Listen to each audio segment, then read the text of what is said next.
จุดมุ่งหมายสมเจตนาส่งเสริมสร้างสรรค์ให้เด็กน้อยเรียนรู้วิชาร่วมสร้างบุญกับพระมหาสมชาติชาตปัญโย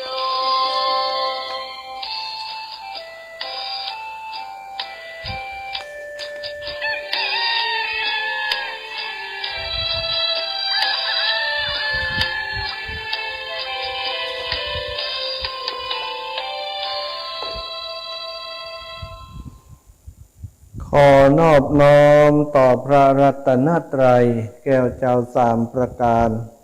น้อมเอาคุณพระพุทธเจ้าคุณพระธรรมเจ้าคุณพระสังฆเจ้าคุณพระอรหันตเจ้าอริยสงฆ์เจ้าจุตนจุองค์ได้เมตตาแผ่ปารมีมาเป็นนวโลกุตรธรรมปกเกล้าเกษาปกห่มรักษาครูบาอาจารย์พระมหาเถระพระเถรานุเถระเพื่อนสหธรรมิกสหพรหมจารีทุกรูปทุกองค์ปกห่มรักษาศรัทธาญาติโยมอีพ่ออีแม่เฒ่าแก่ทั้งหลายที่ติดตามรับฟังรายการสารธรรมยามสายของวันนี้ต่างสถานีวิทยุเพื่อการศึกษาศาสนาวัฒนธรรม 104.50 เมกะเฮิรตซ์ออกอากาศจากวัดฝายหินมหาวิทยาลัยเชียงใหม่โดยความเมตตา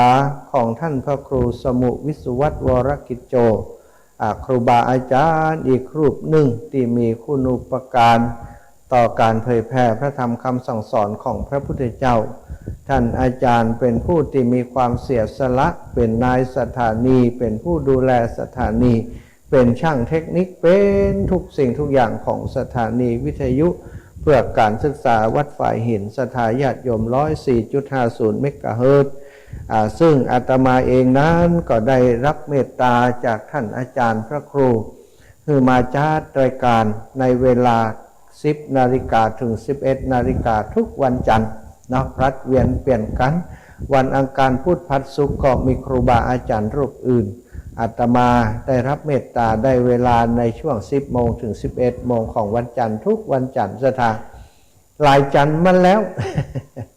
เอาเสียงแห้งคือสถาญาติโยมฟังจัดรายการตี 3 ถึงตี 4 ตี 4 ถึงตี 5 วันจันทร์ทุกวันจันทร์แล้วก็ช่วงนี้ก็จะเดินทางไปหันไปนี่แปลกเหมือนกันไปวันจันทร์วันนี้ก็มานะสถาแต่จังหวะดีว่าบักไก่จากสุนทรมุนีมาที่อำเภอหางชัด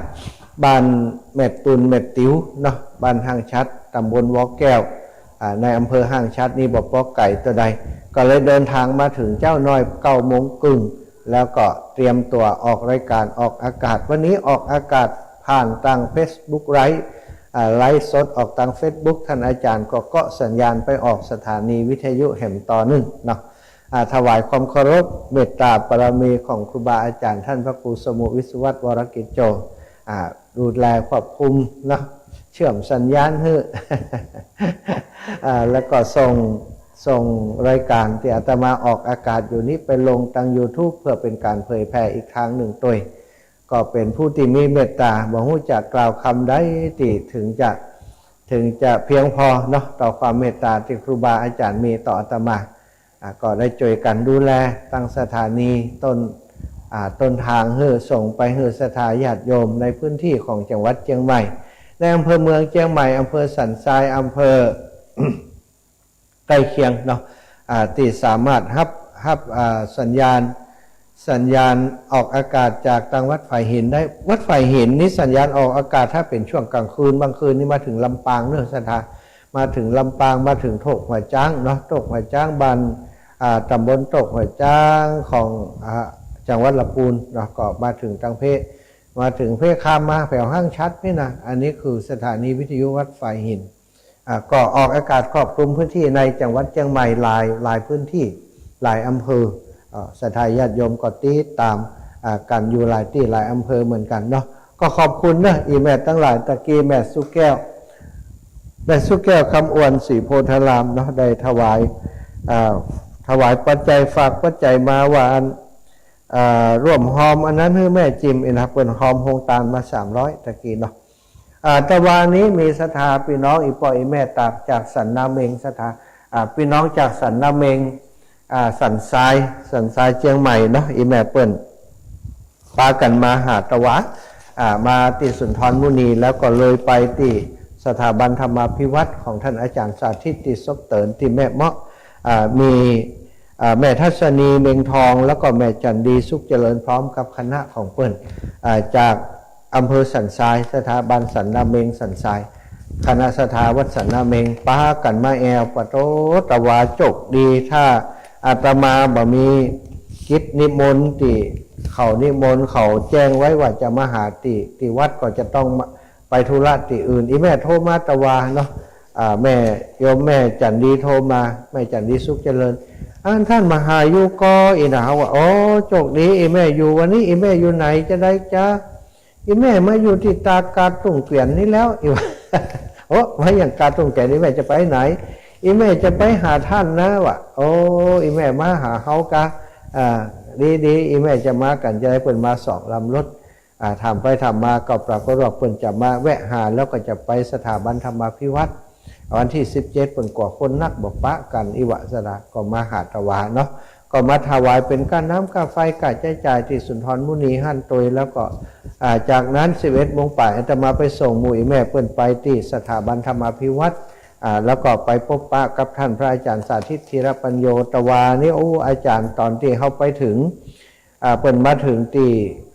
สุนทรมุนีท่านอาจารย์ยังอยู่เชียงใหม่อยู่ใช่ไหม พอดีว่า11 โมงป่ายเสร็จจากงานตั้งปุ่นแล้วอาจารย์เปิ่นตีรถกลับมาก็จับกับสถาติไปถึงสถาบันธรรมาภิวัตรทางดาควากิ่งควาตานเอาผ้าป่าไปถวายเนาะก็จับกับอาจารย์เดินทางกลับจากเชียงใหม่ตันพอดีก็ได้พบปะกันตะวาก็มีญาติโยมทยอยมาเรื่อยๆเนาะคุณโยมกนกพิษ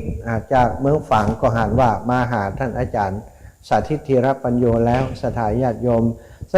ยมในเครือข่ายคลื่นสีขาวโดยเฉพาะวัดฝ่ายหินของเฮาที่ฟังรายการออกอากาศจาก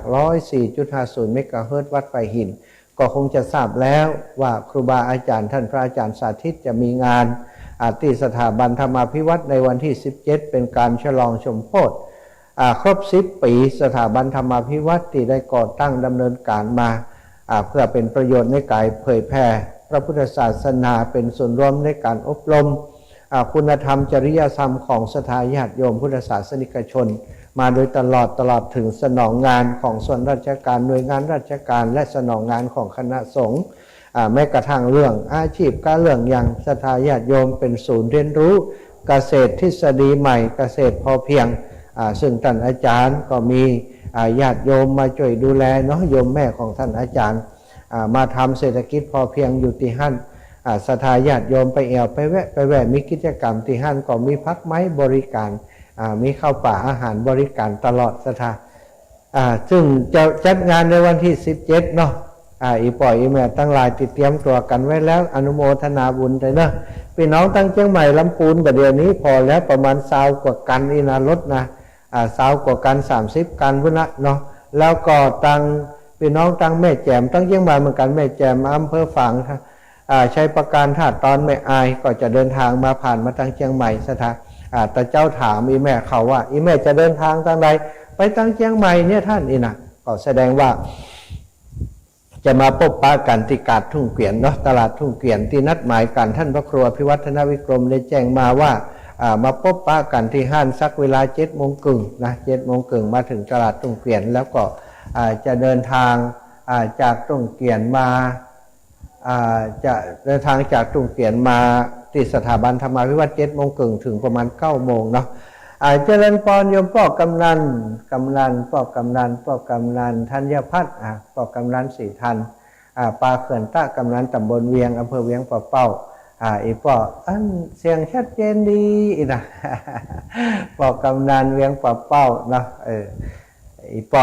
เป็นอีพ่อของอาตมาไปตั้งเวียงป่าเป้าคนดูแลโยมน้องพร ชิชดาเนาะโยมน้องพรจากพุ่นเนอะจันทาบ้านป่าเหมือดเชียงใหม่ดูมาทางไลฟ์สดเหมือนกันโยมน้องต่อยหลายท่านด้วยกันเข้ามาดูทางไลฟ์สดเนาะก็ฟังพร้อมกันไปศรัทธาญาติโยมต้องขอบคุณกับครูบาอาจารย์ทุกรูปทุกองค์ตลอดถึงศรัทธาญาติโยมที่ร่วมโดยช่วยกันในครั้งนี้กระจายข่าวกันไปเนาะว่าวันที่17นั้นที่สถาบันธรรมาภิวัตรจะมีงานฉลองสมโภชทำบุญใหญ่ครบรอบ10 ปีแล้วก็จะมีการก่อตั้งมูลนิธิสถาบันธรรมาภิวัตรพอดีแต่ว่าอาตมาไปได้อูกับท่านอาจารย์ไปหันเปิ่นเกตที่ปั๊บตีอยู่ข้างๆถามว่าท่านอาจารย์อันนั้นที่ของเฮาก็บ่ใจนะอาจารย์ว่าโอ้บ่ใจอาจารย์เป็นที่ของเจ้าบ้านเปิ่นบัดเดี๋ยวนี้เปิ่นมาถามว่าถ้าอาจารย์ใครได้เปิ่นจะขายไร่ละ 20,000อีกนะ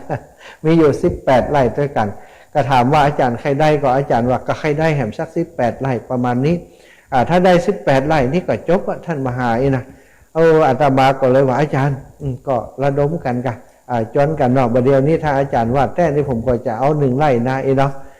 แล้วก็โยมแม่โยมปล่อยอินเอี่ยมโยมแม่ทัศนีก็จะเอาไร่หนึ่งไร่20,000ซะท่า18ไร่ด้วยกันเนาะก็คงจะมีโอกาสได้ร่วมบุญด้วยกันประเดี๋ยวนี้ที่แรกอาตมาว่าจะเอาเฉพาะครอบครัวอาตมาสักไร่หนึ่งกึดไปกึดมาว่าบางทีศรัทธาพี่น้องคนบรรทุงปงตีเคยได้รับความเมตตาจากท่านอาจารย์สาธิตธีรปัญโยไปช่วยประคับประคองโรงเรียนบรรทุงปงจนโรงเรียนของเขาสามารถอยู่ได้ก็คงอยากจะร่วมบุญโดยก็เลยว่าบัดเดี๋ยวนี้จะเชิญชวนศรัทธาญาติโยมในหมู่บ้านของอาตมาพร้อมกันคนเล็กคนน้อยจะเป็นเจ้าภาพ1ไร่เนาะสำหรับซื้อที่ดินถวายกับสถาบันธรรมาภิวัตรครบรอบ10 ปีอาจจะได้ 2-3 อย่างซะท่าบัดเดี๋ยวนี้1ปลูกต้นไม้2ก็ตั้งมูลนิธิ3ก็อาจจะเป็นเรื่องราวของการซื้อที่ดินถวายสถาบันธรรมาภิวัตรเนาะอาตมาก็จะฮับเป็นเจ้าภาพ1ไร่กับศรัทธาญาติโยมของอาตมาตัวแล้วก็ศรัทธาพี่น้องอีป่อยอีแม่ทั้งหลายเป็นครอบครัวถ้ามีความประสงค์อย่างอันก็แจ้งความประสงค์มาก่อนเนาะประเดี๋ยวนี้คิดว่าจะลงชื่อไว้ก่อนแล้วก็หลังจากเสร็จงานนี้ถ้าท่านอาจารย์เปิ้นจะระดมทุนเพื่อจะซื้อที่ดินก็คงจะเป็นออกพรรษาอาจจะได้ตานพระป่าอีกครั้งหนึ่งเพื่อจะนำปัจจัยไปซื้อที่ดินให้กับสถาบันธรรมาภิวัตร18ไร่สถา18ไร่เนาะไร่ละ 20,000เป็นเท่าไหร่เป็นเท่าไหร่ฮะ18ไร่10ไร่ก็10ไร่ก็ 200,000อย่า18ไร่ก็ประมาณ 3-4 แสนนะก็คิดว่าจะเป็นความสำเร็จนะเป็นความสำเร็จน่าจะเป็นไปได้เพราะ18ไร่แล้วก็หันแล้วดูแล้วศรัทธาญาติโยมถ้าไปหันในวันที่17ก็จะหันว่ามันเป็นตีเหมาะเนาะเหมาะที่จะเอามาเพิ่มเติมเป็นที่ดินของสถาบันธรรมาภิวัตรอันนี้ก็เป็นเรื่องที่แอบพูดกันก่อนเนอะอาตมาแอบแจ้งให้ฟังก่อนเพื่อศรัทธาอีป่อยอีแม่ตั้งหลายจะได้เตรียมตัวเตรียมใจไว้ศรัทธาญาติโยมพบปะกันวันนี้เนาะก็เทศกาลวันแม่ยังบ่ห่างหายไปไหนเตื้อบางคนก็ยังเพิ่งกลับบ้านกลับจองไปหลังจากที่มากราบคุณแม่มาพบปะกับคุณแม่ตั้งแต่วันที่8-9-10มาจนถึงวันที่12-13-14-15เนาะเป็นยุทธหลายวันอยู่ศรัทธาญาติโยมหลายคนที่เป็นลูกเป็นเต้าไปทำงานอยู่ต่างจังหวัดก็กลับมาหาคุณพ่อคุณแม่บางคนก็กลับมาหาลูกเพราะบางครั้งบางทีก็ไปทำงานกรุงเทพกรุงไทยก็เอาลูกฝากไว้กับอีป่ออีแม่ฝากไว้กับทางบ้านให้ช่วยดูแลพอถึงวันแม่ต่างโรงเรียนเปิดมีกิจกรรมการหมู่บ้านชุมชนเปิดมีกิจกรรมการคนเป็นแม่ก็จะต้องกลับมาเพื่อจะให้ลูกได้อยู่ใกล้ชิดกับลูกลูกจะได้ไวได้สาเนาะเปิดมีพิธีไหว้แม่มอบดอกมะลิให้แม่ถ้าแม่บาอยู่ละอ่อนก็จะน้อยอกหวงใจคนส่วนใหญ่ก็เข้าใจ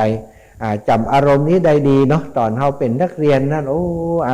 ได้กราบแม่ได้มอบดอกมะลิให้แม่มันภูมิใจ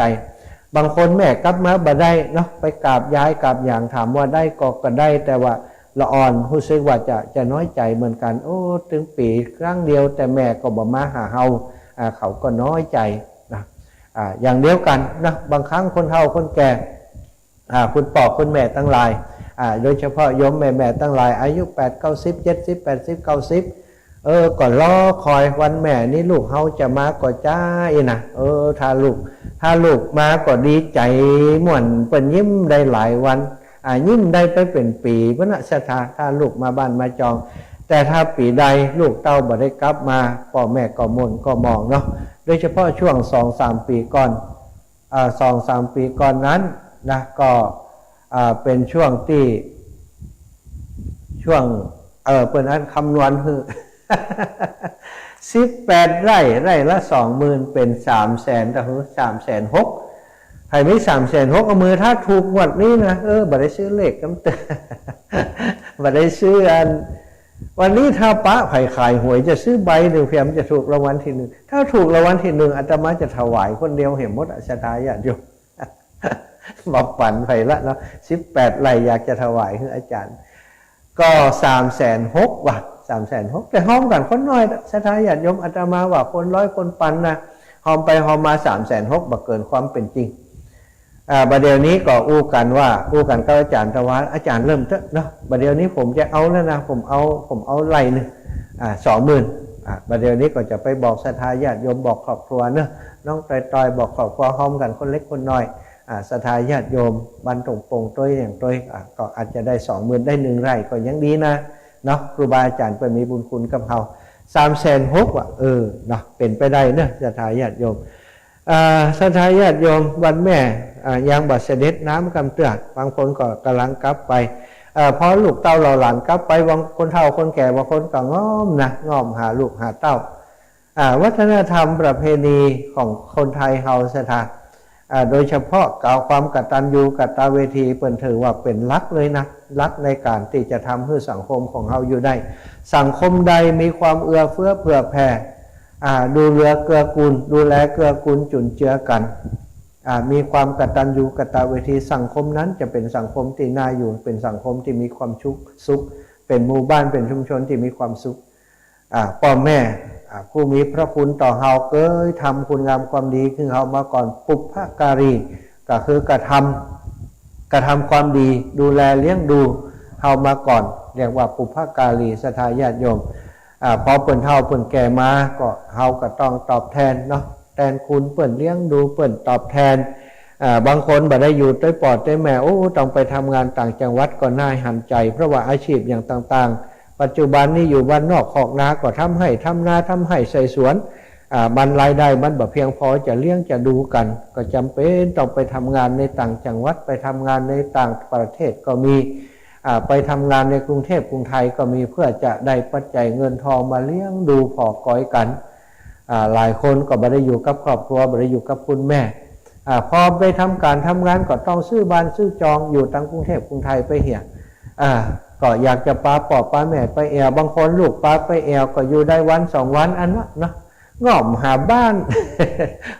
ความจริงบ้านกับจะมีอย่างบางคนก็บ้านก็คือทรงเก่าๆทรงโบราณอย่างนั้นแต่ว่ามันเป็นสถานที่เปิ่นอยู่มาเนาะอยู่มาเมื่อนมานานมันคุ้นเคยมันเป็นที่ของเปิ้นเปิ้นก็เลยกึดถึงบ้านถึงจองก็ปิกมาบ้านอยู่บ่เมินส่วนมากไปอยู่กับลูกกับหลานวัน2 วันก็ฮบปิกฮบกลับละห่วงหมาห่วงไก่ห่วงสะปะสะปันนะความจริงก็คือง่อมหาบ้านนั่นเองเนาะไปอยู่กับลูกกับหลานได้บ่เมินวิถีชีวิตของแต่ละคนมันก็แตกต่างกันไปเขาอยู่กรุงเทพกรุงไทยอยู่ห้องแคบๆอยู่ห้องแถวอยู่บ้านจัดสรรสถานจะไปแอวที่ไหนก็ลำบากมันก็เลยทำให้คนเฒ่าอยู่บ่ค่อยติดจำเป็นต้องกลับมาส่วนใหญ่ก็คือจำเป็นก็ต้องอยู่คนเดียวเนาะในเมื่อบอกไปอยู่กับลูกกับหลานอยู่กับลูกกับหลานมาได้ก็ต้องอยู่ในบ้านคนเดียวง่อมอยู่คนเดียวช่วงนี้ก็เป็นช่วงสถานการณ์อีเมงอม ก็ลูกเต้าเราหลานกลับไปหมดวันก่อนนี่กินข้าวด้วยกันบึดต้องล่ำอยู่บนบ้านบนจองหลานหล่นนะพ่อแม่มันนั่งกินข้าวกินปลาด้วยกันอู้กันเล่นกันม้วนศรัทธาญาติพี่น้องก็มาแอวหากันวุ่นวายวุ่นเต็มบ้านเต็มจองคนเฒ่าคนแก่ก็มีความสุขแต่วันนี้เขากลับกันหมดแล้ว ละขีหาไว้คืออีแม่ง่อมก็เลยกลายเป็นอีแม่ง่อมนะบางคนง่อมไปง่อมมาบอกรู้จักการที่จะ ปรับตัวปรับใจซะทะง่อมมาก่อนน้อยอกมองใจโอ้เฮาเป็นวิบากกรรมเว้นอะยังตอนมาก่อนนี่พ่อแม่เฮานี่เฮายังได้อยู่ตัวเฮายังได้อยู่ตัวเปิ่นยังปอง่อมอย่างเฮาถึงวันนี้ลูกหลานหนีไปหมดแล้วเหลือกับเฮาคนเดียวชีวิตมันอย่างจะได้แต่ว่ามันบ่มีความหมายอยู่ไปถึงบ่ม่วนอีน่ะบางคนจมซะทะอยู่บ่ม่วนกินบ่หวานบ่มีละลูกมีหลานอยู่ตัวเขาอยู่ตัวอยู่เหมือนกับบดีเหมือนกันคนเท่าจมละอ่อนลึก คนเท่าก็จมเหมือนกันนะแต่พออยู่คนเดียวก็เดือดร้อนแล้วกันนี้นะพออยู่คนเดียวก็เดือดร้อนว่าโอ้จะได้ง่อมแต่ว่าบางคนนี่ถึงก็บอกว่าบ่ม่วนใครตายไปแหบเป็นน้ำแล้วว่ะขนาดแค่ง่อมมาได้นะใครตายว่ะชะตาชีวิตตึงวันมันจะได้บ่มีความหมายนี่นะมันก็เปลี่ยนไปได้เหมือนกันนะคนเฒ่าคนแก่มาบางครั้งบางทีเปิ่นเคยเนี่ยการเนี่ยงานตอนเป็นคนหนุ่มเนาะแต่ตอนเป็นคนเฒ่ามามันเนี่ยการยังบ่ได้แล้วสถาจักสารก็บ่ได้มือไม้มันแข็งไปเหี่ยมดแล้วตาก็บ่ดีนั่งอยู่บ่ได้กกงกไผก็บ่มาเอวหาถ้ามีวิทยุฟังธรรมนะก็ยังแควนหน่อยได้ยินเสียงตุเจ้าพ่องได้ยินนิทานเรื่องนั้นเรื่องนี้นี่ได้ยินเปิ่นมาจ้อยมาชอเหล่าเจี้ยได้ฟังเพลงเก่าๆก็อาจจะทำให้เปิ่นมีความสุขพ่องแต่ถ้าบ่เข้าใจว่าในการมีชีวิตอยู่เนี่ยจะได้มีความสุขนั่นคือเอาง่ายๆว่าบ่มีโทรทัศน์บ่มีวิทยุบ่มีอย่างฟังเนี่ยนั่งง่อมอยู่หันคนเดียวก็จะพลอยให้กึดนักเนาะถึงวันนี้ก็ได้ยินศรัทธาญาติโยมคนเฒ่าคนแก่ปล่อยแม่ทั้งหลายได้ฟังว่าตั้งแต่ได้ฟังวิทยุมาท่านอาจารย์อีแม่นี่มีอายุยืนไปแหมจัดนักอีนะเขาว่าแต่กาแม่แต่นาท่านอาจารย์เมื่อก่อนตอนที่บ่ได้ฟังวิทยุอีแม่เครียดขนาดเครียดบ่มันบ่มีไผอยู่ตัวท่านง่อมแต่พอมีวิทยุที่เปิ่นเทศธรรมะเกือบจะทั้งวันและตอนเจ้าก็มีตอนบ่ายก็มีบ่คืนก็มีเจ้ามืดก็ยังมีแล้วก็ได้ฟังครูบาอาจารย์หลายรูปหลายองค์อีแม่มีความสุขว่ะ สิ่งที่บ่ได้ฮู้ก็ได้ฮู้สิ่งบ่เคยได้ฟังก็ได้ฟังอีแม่ดีใจแต่นาที่มีวิทยุเนาะอีแม่ทั้งหลายเนอะดีใจขอบคุณด้วยนะไปลืมขอบคุณทางสถานีทุกสถานีที่เปิ่นออกอากาศถึงเฮาถ้าบ่มีสถานีวิทยุถ้าบ่มีเจ้าที่สถานีศรัทธาญาติโยมถ้าบ่มีคนช่วยบริหารสถานีมันก็จะส่งสัญญาณเสียงไปหาเฮาก็คงจะลำบากสถานีวิทยุธรรมะสำให้ศรัทธามันบ่ใจมีโฆษณาหยังมันบ่มีรายได้อะหยังมีแต่จิตอาสาทำกันต่ออันเนาะอย่างครูบาอาจารย์วัดฝ่ายหินเนี่ยท่านพระครูสมุวิศวัตวรกิจโจนี่ก็บริหารสถานีโดยความเบียดเสียดคัดสนเหมือนกันนะเครื่องลุเนาะสายเคเบิลลุวันก่อนนี่ไฟฟ้าผ่าเครื่องนกแหมก็เสี่ยงไปแหมหลายตังส่วนใหญ่ก็เป็นเงินส่วนตัวเป็นเงินที่ศรัทธาญาติโยมให้หอมมาเหมือนกันก็มีจิตใจเสียสละจึงทำให้สถานีอยู่ได้คนเฒ่าคนแก่ฟังอยู่ที่บ้านก็หายง่อมหายเหงาไปหลายคนก็บอกคือฟังว่าหายง่อมแต่นาท่านได้ฟังเรื่องนั้นเรื่องนี้มันก็พอปลอบประโลมจิตใจขึ้นสังคมคนไทยเขายังแควนนะอีปอยอีแม่ยังแควนกว่าสังคมของต่างประเทศของพวกฝรั่งมังค่าอย่างฝรั่งมังค่าช้ำนักกว่านะคนมันบ่มีวันแม่อย่างบ้านเฮานะบ้านแม่อย่างบ้านเฮานี่บ่มีถึงมีเปิ้นก็บ่ให้ความสำคัญอย่างคนต่างบ้านเฮาเท่าใดแต่บ้านเฮานี่มีวันแม่แล้วก็เป็นวันแม่แห่งชาติตึงชาติตึงประเทศเนี่ยมีวันหยุดฮื้อในวันแม่เพื่อจะให้คนทั้งหลายไปแอบไปแหว่งหาแม่ตู้เจ้าบอกจะมาสักเดือนมาได้อาทิตย์เดียวต้องปิกละอะไรบ้าน อันนี้แสดงว่าจมคืออีแม่ น้องโชติกานินคำอีแม่บอกว่าจะไปอยู่ตัวสักเดือนอีนะไป10 วันจมหาบ้านวะ ธรรมดาคนเฮาล่ะฝรั่งนี้เปิ่นใหญ่และตัวไผ่ตัวมันนะศรัทธาญาติโยมเลี้ยงลูกใหญ่แล้วเขาโบยบินโดยตัวเก่าเขาก็ออกไปตั้งครอบครัวตั้งบ้านตั้งเรือนไปอยู่ต่างจังหวัดต่างประเทศของเขาไปเขาบ่ค่อยสนใจครอบครัวพ่อแม่เหมือนกับวัฒนธรรมประเพณีของคนไทยเฮา นั้นเป็นวัฒนธรรมของฝรั่งแต่ก็บัจจัยทั้งหมดนะบางคนก็เป็นฝรั่งที่ฮักครอบครัวเหมือนกับคนไทยเฮานี่ก็มีส่วนหนึ่งที่เป็นฝรั่งแบบเสรีภาพพอพ่อแม่เลี้ยงใหญ่ก็ใหญ่แล้วก็ต้องไปดูแลตัวเองพ่อแม่ก็ดูแลตัวเองกันแก่เท่ามาก็เปิ่งภัยไม่ได้ก็อยู่คนเดียวอย่างโยมแม่ของท่านอาจารย์ชยสาโลเนาะชยสาโลนั้นเป็นทุกเจ้าฝรั่งสถานมาบวชในเมืองไทยแม่เปิ้นก็อยู่ต่างประเทศเปิ้นก็ลูกเต้าเหล่าหลานของเปิ้นก็ไม่ได้อยู่ตัวนะคุณแม่ก็เดิมทีนั้นอยู่แต่คุณป่อเปิ้นมีสามีก็อยู่ด้วยกันแต่เอาไปเอามาอายุนักขึ้นสามีเปิ้นตัดแต่ช่องน้อยแต่พอตัวตายละไปก่อนนะตามเฮือโยมแม่ของท่านอาจารย์ชยสาโลเนี่ยก็จำเป็นจะต้องเป็นโสดอยู่คนเดียวกันผัวตายสามีตายละแล้วพอสามีเปิ้นตายเสียทีเวลาท่านอาจารย์ชยสาโลโทรกลับไปหาคุณแม่โทรไปอุปจาเปิ้นโยมแม่ของท่านอาจารย์ก็บอกว่าโอ้อันตู้ลูกเคยบัดเดียวนี้อีแม่รู้สึกว่ามันอยู่บ่ม่วนชีวิตนี่มันไร้ค่าเหลือเกินอยู่ไปวันๆบ่ฮู้จะเนี่ยอย่างชีวิตนี่มันไร้ค่าบ่มีความหมายอย่างเลยคือใครตายวะใครตายไปเป็นน้ำแล้วเลยโทรไปหาบ่ได้ก็อู้อย่างเอี้ยมีอยู่วันหนึ่งท่านอาจารย์โทรไปรู้สึกว่าอันนี้บัจจัยเรื่องปกติแล้วคุณแม่เปิ้นอู้อย่างอีมาหลายครั้งแล้วท่านอาจารย์ก็เลยคิดว่าแม่เอาอย่างอีเนอะแม่บอกว่าบ่ฮู้จะอยู่ไปอย่างบ่ฮู้จะอยู่ไปทำไมใครตายไปเหี้ยเอาอย่างอีแล้วกันบัดเดี๋ยวนี้ทุกวันเนอะเขาขอแม่อย่างนึงทุกวันขอให้แม่ทำความดีอย่างนึงอย่างเดียวพอเนอะแม่เนอะบ่ต้องทำนักทุกวันขอให้ทำความดีอย่างนึงความดีมีเยอะแยะหมดศรัทธาญาติโยมไปช่วยเหลือสัตว์เนาะสมมติว่าสัตว์จะโดนเขาฆ่าเขาไปช่วยเขาอันนี้ก็เป็นความดีไปป้าใส่คนเปิ่นมาขอข้าวขอน้ำเปิ่นบะหมี่อย่างกินกับแบ่งปันให้เปิ่นอันนี้ก็เป็นคนดีไปอย่างบ้านเฮาก็ไปตักบาตรใกล้อย่างกันนี่ก็เป็นคนดีคือแม่เปิ่นเนี้ยทำความดีคือใดวันละอย่างวะแม่เปิ่นก็ฟังแล้วดีเหมือนกันเนาะดีเหมือนกันอาจารย์เปิ่นก็บอกว่าพอวันรุ่งขึ้นถ้าโทรไปหาแม่ก็จะถามแม่เมื่อวานนี้ได้ทำความดีอะไรบ้างแม่เปิ่นก็จะเล่าให้ฟังเปิ่นบอกให้ทำอย่างเดียวปรากฏว่าแม่เปิ่นทำ2-3 อย่างทุกวันเปิ่นก็มีเรื่องเล่าซะทักเปิ่นก็เลยมีเรื่องเล่าว่าอันจริงๆแล้วชีวิตที่เหลืออยู่นี้ถ้าเราได้สร้างประโยชน์ต่อคนอื่นนะชีวิตมันจะมีความหมายซะทักการที่เขาเกิดมาเป็นมนุษย์เนาะมันถือว่าการได้อัตภาพที่ดีที่สุดนะ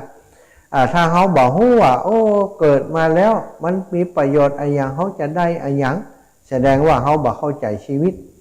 ชีวิตเกิดมาเพื่อจะสร้างประโยชน์ส่วนตัวเขาจบแล้วตอนนี้ถึงจะอายุนักแล้วเขาก็ยังมีกำลังอยู่กำลังทรัพย์กำลังปัญญาอย่างที่พอจะช่วยเขาก็ช่วยการที่ช่วยคนอื่นสถานอย่างที่อาตมาทำหน้าที่อยู่ในขณะนี้เรียกว่าเทศนาใหม่บุญเกิดจากการเทศนาเนี่ยก็คือการคุณทำคุณงามความดีอย่างหนึ่งเหมือนกันการที่จะมามาจาอยู่ที่นี่มันก็ต้องค้นคว้าหากำหูหาอายังเพื่อจะมาให้อีป่ออีแม่ได้สบายใจตั้งเป็นวันไปอันนี้ก็ถือว่าได้ทำบุญอย่างหนึ่งศรัทธาฟังอยู่ตั้งบ้านก็เป็นบุญนะวันนี้ถ้าเป็นบอกทำความดีอย่างพ่องได้บุญอย่างพ่องเนี่ยได้ฟังธรรมะอันนี้ก็เป็นบุญนะฟังธรรมะอะไรอย่างตู้เจ้าเรื่องอย่างถ้าเขาไปให้คนทั้งหลายฟังก็เท่ากับว่าเขาเอาธรรมะไปเผยแพร่แห่งอันนี้ก็ถือว่าเป็นบุญซะทักบุญนี้เกิดจากการฮือทานเนาะทานน้ำใหม่ศีลใหม่ภาวนาใหม่ธรรมะสังฆฉาใหม่ธรรมะเทศนาใหม่บุญกิริยาวัตถุ10ประการนะศรัทธาญาติโยมมีทานน้ำใหม่ศีลใหม่เนาะภาวนาใหม่อปัจจยนาใหม่การที่เขาเคารพนอบน้อมอ่อนน้อมถ่อมตัวต่อผู้รักผู้ใหญ่อันนี้ก็เป็นบุญอย่างหนึ่งนะถ้าวันนี้เขาปาผู้รักผู้ใหญ่เขาสวัสดีไหว้เปิ้นจาโดยปิยวาจานอบน้อมอ่อนน้อมถ่อมตัวอันนี้ก็เป็นบุญเวยาวัจจะไม่การควนขวายในบุญในกุศล ช่วยกันเป็นสะพานบุญเรื่องนั้นเรื่องนี้นะอย่างอาตมาช่วยครูบาอาจารย์เป็นสะพานบุญคือเป็นเรื่องของสถาบันธรรมาภิวัตน์อันนี้ก็อยู่วิยาวัจจะใหม่นะสถาแล้วก็แห่งอย่างหนึ่งปฏิทานใหม่บุญสำเร็จด้วยการฮื้อส่วนบุญส่วนกุศลกับคนอื่นอุทิศบุญฮื้อป่อฮื้อแม่ฮื้อคนที่ล่วงลับดับขันไปหรือว่าเขาทำบุญอย่างปิกมาบานมาจองปะคนนั้นคนนี้เต้าอีแม่ไปทำบุญมาเนอะเอาบุญมาฝากเอาบุญมาปั่นเนอะอันนี้เรียกว่าปฏิทานใหม่นะสถาแบ่งบุญให้คนอื่นก็ได้นะแล้วก็ปัตตานุโมทนาใหม่การอนุโมทนาใหม่บุญที่คนอื่นทำแล้วนั้นก็ถือว่าเป็นบุญเปิ่นบอกบุญคือเฮาเปิ่นบอกว่าเปิ่นไปทำบุญมาอนุโมทนาบุญด้วยกันเฮาบ่หอมสักบาทก็ได้เฮาอนุโมทนาบุญสาธุเนอะอุ้ยเนอะแม่เนอะขออนุโมทนาบุญด้วยแม่ด้วยนะแต่จิตใจเขาต้องอนุโมทนานะบ่ใช่ว่ากระปากจิตใจเขาอยากได้บุญด้วยเปิ่นอนุโมทนาด้วยเปิ่นด้วยความตั้งใจอันนั้นก็ถือว่าเป็นบุญเปิ่นเรียกว่า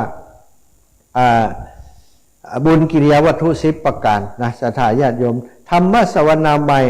บุญสำเร็จด้วยการฟังธรรมธรรมสวนะการฟังธรรมนี่ก็ถือเป็นบุญอย่างหนึ่งศรัทธาญาติโยมนั่งอยู่ที่บ้านฟังเนี่ยการไปโดยอันนี้ได้บุญศรัทธาญาติโยมธรรมเทศนาใหม่อันนี้ตุเจ้าและนี้นะเต็มตุเจ้าเทศทำการนำทำคำสั่งสอนของพระพุทธเจ้ามาเทศนี้เรียกว่าเทศนาใหม่ถามว่าศรัทธาญาติโยมเทศได้ก็ได้ศรัทธาแต่ว่าเทศอย่างตุเจ้านี่ก็คนละอย่างกันนะท่านศรัทธาญาติโยมเอาความรู้เรื่องการดูแลสุขภาพก็ได้เอาความรู้เรื่องธรรมะก็ได้เล่าประสบการณ์ชีวิตที่มีประโยชน์ให้คนอื่นฟังก็ได้อันนี้ก็ถือเหมือนกับการฮื้อธรรมเป็นทานเหมือนกันนะบัจจัยหมายความว่าจะต้องขึ้นนั่งธรรมะแล้วเทศอย่างเดียวถึงจะเป็นการเทศบัจจัยเนอะศรัทธาเอาสิ่งดีงามไปบอกไปสอนคนนั้นคนนี้ก็เหมือนกับเทศนาใหม่นั้นเช่นเดียวกันเนอะแล้วก็บุญกิริยาวัตถุอันที่10ทิฏฐุชุกรรมก็คือการที่คนเฮามีความหันตรงหันถูกหันตรงหันถูกหันว่าทำดีได้ดีทำชั่วได้ชั่วคนเฮาเกิดมาแล้วต้องตายต้องสร้างคุณงามความดีอันนี้เรียกว่าความหันติดตรงติดถูกเนาะศรัทธาญาติโยมตั้งหลายอีปออีแม่ตั้งหลายก็ต้องกึดไว้อายุนักแล้วเขาจะไปหนังงอมหนังเงาอยู่บ่ได้กึดงานวันนี้เขาแยะอย่างได้พ่องถ้าแยะอย่างบ่ได้ก็ลูกหลานมาก็ก็จะเอาสิ่งดีๆมาเล่ามาบอกมามาจากกับลูกหลานก็ถือว่าเป็นการทำคุณงามความดีจ่วยสิ่งนั้นเล็กสิ่งนี้น้อยเนาะอยู่บ้านอยู่จองถ้าพอจะแยะอย่างใดก็แยะถ้าแยะอย่างบ่ได้ก็นั่งไปภาวนาไปส่งบุญส่งกุศลไปให้ลูกให้หลานอันนี้ก็ถือว่าได้ทำคุณงามความดีเหมือนกันถ้าเราแต่ละวันได้มีโอกาสสั่งสมคุณงามความดีมันจะบ่งง่อมอีปอยอีแม่ทั้งหลายแต่ถ้าเราบ่ได้เนี่ยอย่างนะธรรมชาติของมนุษย์คนเราจิตของเรามันจะสายแสไปหาเรื่องที่มันทำให้มนมองทำให้ทุกอกทุกใจตลอดนะมันจะเอาเรื่องนั้นเรื่องนี้มาเป็นเชื้ออย่างที่อาตมาว่าตะกี้แต่บางคนก็จมให้ลูกหุดเตา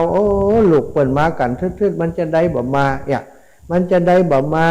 บางคนก็โทรไปด่าไปว่าบัดต้องมาก็ได้เนอะคนที่บ้านนี่ตายไปแล้วไปชดไปชันลูกเต้าทำให้ลูกเต้าน้อยอกหวงใจกัดอกเหมือนกันบางครั้งบางทีต้องทำความเข้าใจว่าเศรษฐกิจบัดเดียวนี้มันลำบากสถาอีปออีแม่ตั้งหลายคนทำการทำงานบางพ่องเปิดร้านอาหารบางพ่องเปิดโรงแรมบางพ่องไปทำงานร้านอาหารไปทำงานโรงแรมพอบ่มีคนไปกินไปแอวไปเที่ยวไปพักเปิ้นก็บ่มีรายได้แล้วก็งานการบัดเดียวนี้บัดใจเซาะได้ง่ายๆนะคนบางคนบัดก่อนทำงานได้เงินเดือน 3-4 หมื่นบัดเดียวนี้เหลือ10,000ปลายก็จำเป็นต้องอยู่ศรัทธาทั้งหลายบ้านก็ต้องผ่อนรถก็ต้องผ่อนลูกก็ต้องส่งไหนจะส่งให้แม่แหมบางคนนี่ลำบากยากจนขั้นจะกลับมาวันแม่ก็กลับบ่ได้ศรัทธามันต้องใจเงินใจทองก็เลยกลับมาบ่ได้ถ้าพ่อแม่พยายามทำความเข้าใจมันมีความจำเป็นลูกอีน้อยอีน้องบ่อ้ายมันก็บ่เป็นยังคือกำลังใจเขาดีกว่าโทรไปม่วนจาวานบ่เป็นยังเนอะลูกเนอะมาบ่ได้ก็บ่ต้องมาเนอะโอกาสตั้งหน้ามีเวลาบ่ได้ก็มาเถอะบ้านอยู่ที่เก่าอีแม่ก็อยู่เนี่ยเนาะส่งกำลังใจให้ลูกเนอะบัดเดียวมันก็ยังได้นะศรัทธาถ้าเฮาถ้าโทรศัพท์หากันบัดก่อนนี้มันการ บ่ได้ปะกันนี่ก็คือบ่ได้อู้กันบ่เดียวนี้บ่ปะกันก็ได้อู้กันหันหน้าหันตากันก็ได้อู้กันตั้งเสียงก็ได้ฟังกันอย่างอีกก็ได้มันก็ปลอบประโลมจิตใจของเฮาให้มีความสุขถ้าเขาเป็นผู้สูงอายุแล้วสิ่งสำคัญขอให้พยายามเข้าใจลูกเข้าใจเต้าเข้าใจลูกเข้าใจหลานเขาจะไปเอาแต่ใจตัวเก่ามันก็บ่ดีเนาะอีปอยอีแม่คือถ้ามันได้ก็ดีถ้ามันได้เนี่ยเขาจะทุกข์อย่างกับลูกกับเต้าเนี่ยถ้าเขามาบ่ได้ถ้าเขาทำใจได้มันก็มีความสุขแต่ถ้าเขามาบ่ได้ถ้าเขาทำใจบ่ได้แหมมันก็ทุกข์นะจะได้บ่มาจะได้เขาพยายามจะทำความเข้าใจมันเป็นอย่างอีโลมันเป็นอย่างอีโลมันเป็นอย่างอีโลคนเขาถ้าพยายามทำความเข้าใจหันอกหันใจคนอื่นนั้นมันก็อยู่ด้วยกันอย่างมีความสุขเขาก็มีความสุขเขาก็มีความสุขแต่ถ้าบัดใดเขาเรียกร้องสิ่งที่มันเป็นไปบัดใดเรียกร้องลูกเต้าที่เขาจะต้องทำการทำงานต่างจังหวัดถึงมาอยู่ด้วยเฮาถึงวันมันก็เป็นไปบัดใดซะท่าพอมันเป็นไปบัดใดเขาเรียกร้องเอาสิ่งที่เป็นไปบัดใดอย่างเรียกร้องจะเอาเดือนเอาดาวจะเอาตะวันมารับใจเฮาอย่างมันไปได้อย่างเนาะสถานเนาะถ้ามันบัดได้มันก็ทุกข์นะฉะนั้นเฮาอย่างที่เฮาเนี่ยแล้วมันเป็นไปได้เนี่ยแล้วมีความสุขเนี่ยไปเถอะอีปอยอีแม่ทำจิตทำใจตัวเก่าเพิ่นบอกว่าบ่ต้องไปทำให้คนอื่นเข้าใจเฮาทำให้เฮาเข้าใจคนอื่นเฮาจะมีความสุข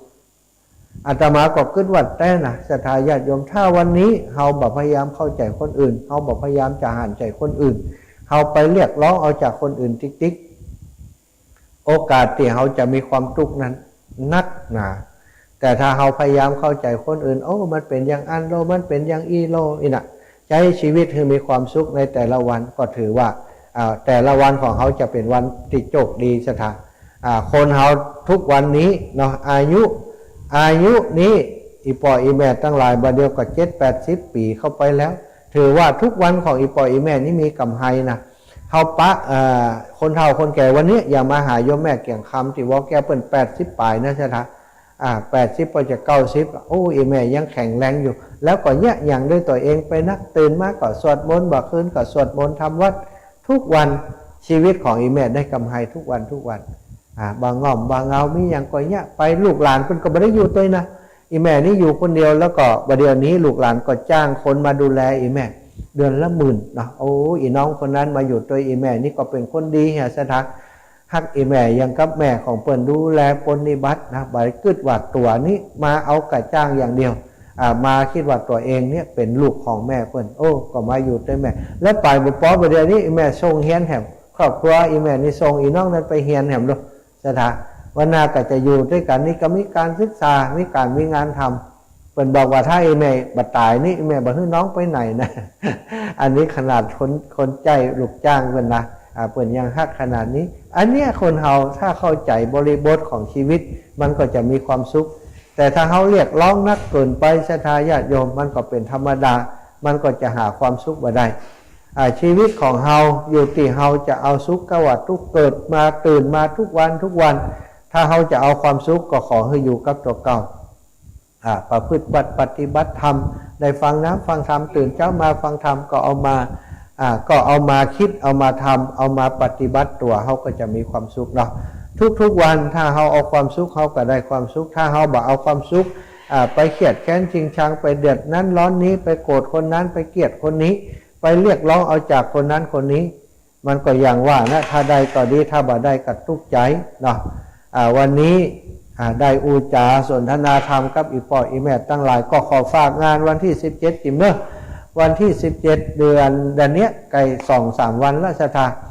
วันพุธนี้อาตมาก็จะเดินทางไปสถาบันธรรมาภิวัตรไปถ่ายทอดเสียงเนาะกับหน่วยถ่ายทอดเสียงทีมของท่านอาจารย์วัดฝ่ายหินท่านพระครูสมุวิศวัตวรกิจโจโดยท่านอาจารย์หนุ่มทุกปีหนุ่มก็จะไปถ่ายทอดเสียงออกอากาศที่สถาบันธรรมาภิวัตรคงจะไปถึงห้านประมาณสัก 6-7 โมงบัดแลงศรัทธาถ้ากลางคืนก็อาจจะออกอากาศจากตรงนั้นได้ถ่ายทอดออกจากออกอากาศที่สถาบันธรรมาภิวัตรท่านก็ได้นะอันนี้ก็อีปอยอีแม่ไผ่สะดวกไปด้วยกันก็โทรหากันเนอะลดลาหากันเองนะครูบาอาจารย์บ่ได้หา หากันเองเอาสะดวกว่าพี่น้องทั้งเชียงใหม่ลำพูนนี่รถส่วนตัวมาก็ได้นะหรือว่าจะมากันเป็นรถตู้ก็ได้พี่น้องลำปางก็เช่นเดียวกันไผ่มีรถตู้รถปิกอัพรถเก๋งยังก็ไปด้วยกันสถาบันธรรมาภิวัตรอยู่บักไก่เลยที่ว่าการอำเภอแม่เมาะเลยลงไฟฟ้าแม่เมาะไปประมาณสัก6-7 กิโลต่ออันสถาก็ไปด้วยกันเนาะไปแอวด้วยกันไปร่วมบุญร่วมกุศลกับท่านอาจารย์พระสาธิตธีรปัญโยผู้อำนวยการสถาบันธรรมาภิวัตรซึ่งเปิ่นจะครบรอบ10 ปีสถาบันธรรมาภิวัตรในวันที่10นี้ไปจะเอาโฮมตาลไปก็เอาเนอะบัตรตันแจ้งก็เอาไปได้นะบัตรได้แจ้งกำเตือนก็เอาไปเถอะนอละอ่อนเขาจะเตรียมโต๊ะเตรียมตีจัดวางอย่างเรียบร้อยแล้วก็ไปด้วยกันอาตมาก็ไปเอาลงตาลไปตัวลงตาลเป็น 2-3 คณะของอาตมาเองนะศรัทธาญาติโยมจากเมืองปานคณะหนึ่งศรัทธาญาติโยมอีปล่อยอีแม่จากในเวียงแหม 2-3 คณะที่จะเอาอาหารไปร่วมบุญกับงานสมโภชทำบุญครบรอบ10 ปีของสถาบันธรรมาภิวัตรในวันที่17เนอะ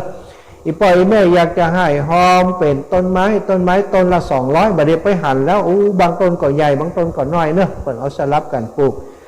ต้นไม้ต้นละ200แล้วก็ไผ่จะร่วมบุญมูลนิธิก็แล้วแต่ตามอัธยาศัยไผ่จะร่วมบุญโรงทานก็เอาไปส่วนสำหรับการออกนั้นเรียบร้อยหมดแล้วเนาะมีเจ้าภาพหมดแล้วสถานอีกงานหนึ่งก็คืออีกอย่างหนึ่งก็ไผ่อยากจะเป็นเจ้าภาพที่ดินถวายสถาบันธรรมาภิวัตร18 ไร่ละ 20,000เตรียมตัวกันเฮเนอร์เอาละสถาญาติโยมได้เวลาที่จะแบ่งปันเวลาให้สถาอีปล่อยแม่ได้โทรมาเนอะ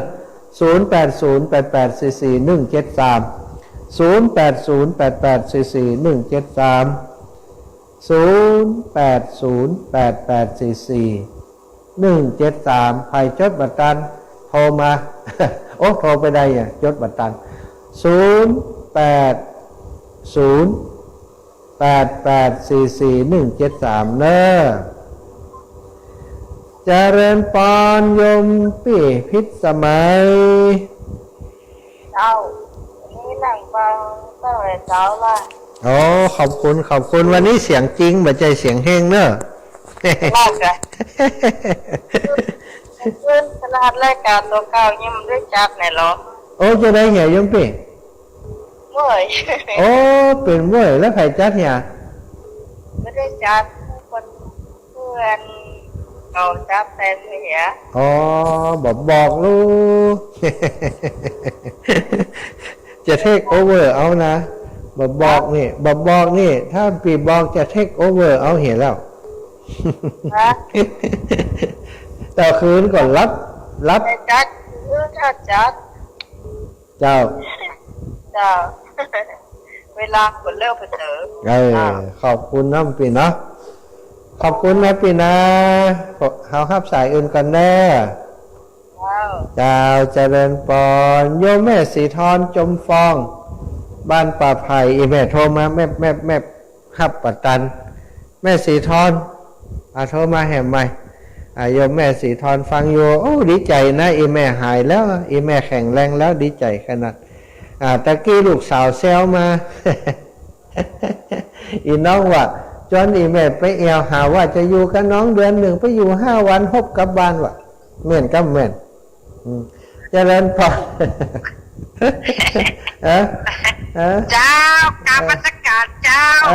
น่ะสาธุวันฟูกเก็บไปละกาวันฟูกไปแล้วบายก็ไปแล้วทุกปีนุ่มมาแวะฮับก็ไปแล้วแม่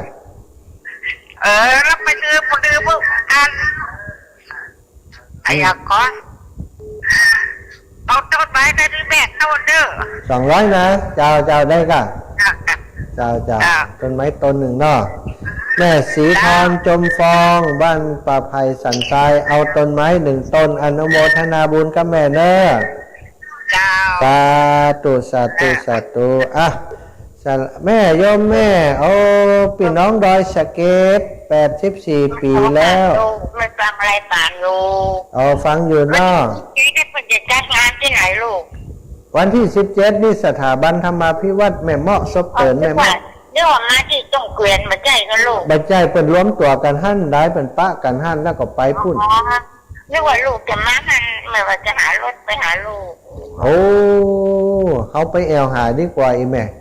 เดี๋ยวเขาไปอันเชียงใหม่เขาจะแวะหาเนี่ยลูกแม่กำลังจะไปวัดในวันนั้นวันแม่ลูกโอ้ดีกะเดี๋ยวเขาไปเชียงใหม่เขาจะแวะไปหาคือคนที่มาดูแลที่หัวไปไม่เดินไปได้แม่กำลังจะหายแล้วเดือนนี้ก็ไปทำเดือนนะลูก2 เดือนนะที่ไม่ได้โทรหาลูกสาธุเอาแล้วไงเดี๋ยวมายังนี่ขึ้นไปเสื่อมตายแล้วลูกเลยเจ้าเดี๋ยวก็โทรกันหลังไหมเดี๋ยวอู้ใกล้อีเมลหลังไหมเนอะเดี๋ยวพอดีมีคนโทรมานี่แม่สาธุเจริญปอนยมป้อวินเวียงป่าเป้าเวียงป่าเป้าฟังยังไงนี่ครับอาจารย์ครับฟังทางเฟซบุ๊กกะฟังวิทยุอ่ะฮะเวียงป่าเป้าออกกะครับ104นะ104ไปถึงปุ้นกะถึงเฟซครับฮะโอ้ไปถึงเวียงป่าเป้านี่ต้องสนใจแต่มันแล้วเนาะกะโอ้104ไปไกลใช่ป่ะจุลุงเงินย้อนว่าโอ้มันได้ยิ้มอยู่อีกโอ้ไปถึงเวียงป่าเป้ากะโอ้โหบางทีได้นะเวียงเป้าบางทีกับได้นะบางทีกับทั้งเหนียวมันมาได้นะโอ้ดีไก่ปอได้เนาะแล้ววันที่17นี่ปอมาหลายกันอยู่กะมากกว่าพวกหับเลยไปหาพอหล่นเขาไปแล้วนะอ๋อเป็นยังพูดกับปออันวันที่13เนอะ13มันเดือนนั้นตุลาอีปอวัดสันต่อนะพระสันต่อน่ะเนาะพากันคุณเนอะทำเลยไปกับพี่จะพาไปนี่นะสาธุปอขอบคุณปอนะสาธุปอโอ้อีปอเวียงป่าเป้าเจริญปอนโยมแม่ชีกันธนีเจ้าค่ะทำงานอีแม่เจ้าอีแม่ได้ขี่กันนี่เวียงป่าเป้าจีหลานนี่ได้3เจ้าดูโอ้เวียงป่าเป้ามาหลายแม่พัดนี่ก็บอกฮู้นะเจ้าขี่กันนะเจ้าจีแม่พรนี่จีหลานนี่ได้3แล้วเจ้าโอ้ได้3แล้วนะเจ้าดีแล้วป้ากันเพื่อนเนี่ยวันที่17เนาะเจ้าแม่ป้ากันเนาะมูญานี่ก็จะขึ้นรถไฟอยู่อ่ะเจ้าโอ้ขึ้นรถไฟอยู่กะโอ้เปิ่นเคยได้ขึ้นแล้วเปิ่นก็ว่าจะขึ้นรถไฟอยู่เจ้าขึ้นรถไฟกลับเชียงใหม่อีกสาธุแม่สาธุสาธุแม่สาธุโอ้ยมแม่ชีกันธนีพี่น้องเวียงป่าเป้าใครขึ้นรถไฟเวียงป่าเป้าขึ้นรถไฟไปลงไหนแม่เวียงป่าเป้ามันมีรถไฟผ่านนะสถานวันหน้ามีแน่เนาะวันหน้าก็จะมีตังปุ่นเนอะอันนี้ก็อู้กันเรื่องงานของท่านอาจารย์สาธิตธีรปัญโยสถาบันธรรมาภิวัตน์ในวันที่17ก็คงจะได้พบปะกันหลายคนเนาะศรัทธาญาติโยมเนาะปะกันไปลืมตักกันนะเวลาตักกันก็บอกชื่อจริงคนมันนักมันเกิดอันใดท่านอาจารย์สมชาตินี่นะแม่นหน้าไปพอเขาก็หันเหี่ยกำเดียวแล้วจำแม่ได้ก่อนอิดใจเหมือนกันถ้าจำได้กูคนนี่มันเขาเสียเปรียบอีปออีแม่นี่เขาตนคนเดียวนี่อีปออีแม่หันก็จำได้นะแต่อีปออีแม่นักอะโอ้เป็นร้อยเป็นพันเขาจำบอกใครได้บางครั้งบางทีป้าอันนี้แม่นี่นะอีน่ะบอกคือจริงนะไปฮือเดาถ้าเดานี่ต้องเสียเวลาเมิน บางคนหน้าเหมือนกันเนาะผมงอกก็งอกเหมือนกันหน้ากับขาวอย่างเดียวกันมันก็เลยจำกันบ่ค่อยได้นะ0808844173เน้อศรัทธาญาติโยมที่บ่ได้เบอร์โทรกันเตือนเนาะ0808844173ขอบคุณอีแม่อุ้ยแม่อุ้ยอายุ84ปีดอยสะเก็ดตะกี้นะโทรมาโอ้อีแม่สุขภาพบ่ค่อยดีกำลังไปวัดใดเมื่อวันแม่นี่อีดูโอ้ดีแล้วอีแม่ก็ยังไปวัดใดอยู่เนาะ84นี่นะล้ำพระพุทธเจ้ามา4ปีแล้วบ่ธรรมดาเนอะแม่อุ้ยแม่ยาเนาะแม่กันธนีแม่ชีกันธนีอยู่ที่พระธาตุจอมพอลุ่มพระธาตุจอมพอเนาะบัดเดี๋ยวนี้อยู่วัดศรีสุพรรณเมื่อก่อนอาตมาอยู่บ้านหลายหน้าเนาะบ้านดงหลายหน้าหลายข้ามอย่างเนี้ยอาตมาก็บันทึกว่าลุ่มพระธาตุจอมพอบัดเดี๋ยวนี้เป็นอยู่วัดศรีสุพรรณโยมแม่ได้ไปปวดเป็นแม่ชีไปช่วยเหลือการงานของครูบาอาจารย์ที่ท่านนะครับช่วงต่อจากนี้เสร็จงานจากของสถาบันธรรมาภิวัตน์ก็คงจะเป็นงานที่ กฐินพระป่าอย่างต่างๆเนาะที่จะมีการวางศิลาฤกษ์หลายงานด้วยกันสถาตีโดยเฉพาะของครูบาอาจารย์ในเครือข่ายคลื่นสีขาวของเฮานี้จะมีงานหลายตีหลายแห่งเนอะสถาโดยงานกฐินก็มีงานวางศิลาฤกษ์เนาะตามพื้นที่ในอำเภอดอยหล่อจังหวัดเชียงใหม่ของเฮาหันก็หลายตีป่าซางดอยหล่อแล้วตีงานกฐินปีนี้กฐินของวัดเหล่ามนทาเนอะก็วัดเหล่ามนทามีกฐินเพื่อจะวางศิลาฤกษ์โดยวางศิลาฤกษ์ศาลาตัวแล้วเป็นกฐินระดมทุนกันเพื่อจะเอาไว้ซื้อที่ดินของวัดเหล่ามนทาที่แก้เปิ่นบมดคำเตือสถากฐินปีนี้ก็จะตานกฐินกันในวันที่12ตุลานะวัดเหล่ามนทากฐินวันที่12ตุลาแล้ววันที่13ตุลาที่วัดสันต่อวัดทุ่งเศรษฐีฉลองสมโภชรวดกฐินด้วยเนาะกฐินวัดสันต่อด้วยแล้วก็ฉลองสมโภช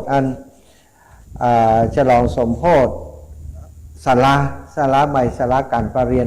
สร้างตั้งแต่ก่อนนั้นเข้าวัดสาสถาบัดเดียวนี้ออกวัดสาแล้วก็เสร็จพอดีรวดเร็วเหมือนกันศาลาช่างเป็นทำเนาะศาลาหลังใหญ่หลังงามใครได้สักหลังได้นะศาลาการประเรียนวัดทุ่งเศรษฐีนะอำเภอเวียงปะเป้าจังหวัดเชียงรายวันที่13ตุลาถ้าทายอีปออีแม่ติอยู่เวียงปะเป้าก็เตรียมขอไว้เนอะใครจะเอาลงตาลใครจะเอาอย่างไปเนี่ยอย่างกันก็ว่ากันอาตมาก็จะไปช่วยงานอาจารย์ตอนวางศิลาฤกษ์ก็ไปครั้งหนึ่งจากนั้นไปก็ไปเยี่ยมไปเยือนแวะไปแอวอยู่แต่ว่าบ่มีกิจกรรมอย่างเนาะจะมีกิจกรรมก็คือวันที่13ตุลาฝากงานของอาตมาน้อยกันแล้วกันเดือนพฤศจิกาก่อนจะลอยกระทงสถาของอาตมานี้ที่กองทุนเพื่อการศึกษาแล้วก็วัดทุ่งโป่งที่วัดบ้านเกิดของอาตมานั้นอาตมาจะไปทำกฐินเนาะเป็นกฐินสามัคคีเพื่อจะนำปัจจัยไปช่วยกันทำนุบำรุงวัดบ้านเกิดแล้วก็ช่วยเหลือการศึกษาตัวศรัทธาญาติโยมก็ขอประชาสัมพันธ์ไว้ก่อนว่าวันที่5เนอะวันที่5เดือนพฤศจิกาวันที่5เดือนพฤศจิกา2565นี้เป็นวันเกิดอาตมาตัววันนั้นทำบุญวันเกิดตัว จะตานกฐินตีวัดตรงโป่งตัวสถาอีปล่อยแม่ตั้งหลายอยากจะรวมบุญตัวอาตมาไปตานกฐินแล้วจะไม่เป็นกำลังใจให้กันไปแอลหากันที่วัดตรงโป่งก็เจริญพรเนอะจำไว้นะ5พฤศจิกายนนะ5พฤศจิกายนมีกฐินตีวัดตรงโป่งเสร็จจากนั้นวันที่9พฤศจิกายนเนาะหลังจากวันที่8นี้เป็นวันลอยกระทงเสร็จเรียบร้อยวันที่9พฤศจิกายนนี่อาตมาจะออกเดินธรรมยตราเพื่อจะช่วยระดมทุนช่วยซื้อที่ดินที่วัดเหล่ามนทาเดินทางออกจากลำปางไปโถกหัวจ้างละปูนซดไปตังพุ่นซดไปถึงดอยหล่อพุ่นจะอ้อมทางใดก็พอกันทำกรรมจัดรายการไปด้วยแล้วก็ครูบาอาจารย์จะแจ้งเส้นทางให้ศรัทธาญาติโยมทราบเดือนพฤศจิกาวันที่5เนาะทอดกฐินที่บ้านอาตมาแล้ววันที่6นี้ก็จะเป็นทอดกฐินที่เชียงใหม่ครูบาอาจารย์อาตมาก็จะไปช่วยอยู่เนาะที่เชียงใหม่วัดอย่างอาจารย์จำได้ละอาตมาจำได้ละวันที่6ที่7ที่8ที่9นี่ก็ที่7ที่8ก็จะเป็นเตรียมดาเดินยี่เป่งวันที่9ก็จะออกธรรมยตราเพื่อช่วยเหลือซื้อที่ดินวัดเหล่ามนทาแล้วก็จากนั้นก็จะไปเดินธรรมยตราเพื่อช่วยสถานีวิทยุวัดฝ่ายหินของเฮาที่นี่นะวันที่1ถึงวันที่15นะวันที่1ถึงวันที่15วัดฝ่ายหินจะตานพระป่าวันที่15เดือนมกราสถาอาตมาก็จะเดินคงจะประมาณเกินเดือนวันที่1ถึง15เดินที่วัดฝ่ายหินเสร็จจากวัดฝ่ายหินแล้วกำนั้นก็จะเดินธรรมยตราเพื่อการศึกษาบ่ฮู้จะเดินออกทางใดแล้วปีนี้นะจะเดินธรรมยตราเพื่อการศึกษาระดมทุนไปช่วยการศึกษาของลูกหลานโรงเรียนขนาดเล็กคงจะเดินแถวจังหวัดเชียงใหม่ลำพูนเขตที่ต่อเชียงใหม่ลำพูนแถวนี้นะแถวบันทิแถวสันกำแพงแถวสันทรายแถวมูนี้นอกไปพักตามที่ศรัทธาญาติโยมนิมนต์ไว้ตามที่ต่างๆเคยบอกกันไว้ว่าวันหน้าจะไปเดินทางเชียงใหม่ลำพูนก็จะไปเดินตามนั้นเนาะศรัทธาญาติโยมขอบคุณทุกเสียงทุกสายที่โทรมาให้กำลังใจเนอะพี่น้องต่าง พี่น้องต่างต่อเมืองเนาะพี่น้องต่างสีโพธารามแม่สุแก้วคำอ้วนสีโพธารามตะกี้เปิ่นโทรมาเพื่อจะมาแจ้งให้ทราบว่าแม่โอนไปแล้วเน้อลงตาลอีนะเรียบร้อยแล้วเนาะได้รับทราบแล้วนะแม่สุแก้วคำอ้วนบ้านสีโพธารามตำบลยางเนิ้งสารปีเชียงใหม่อีแม่โอนมาร่วมโครงการ300นะแต่เจ้านี่โยมปีบัวคำดอยหล่อ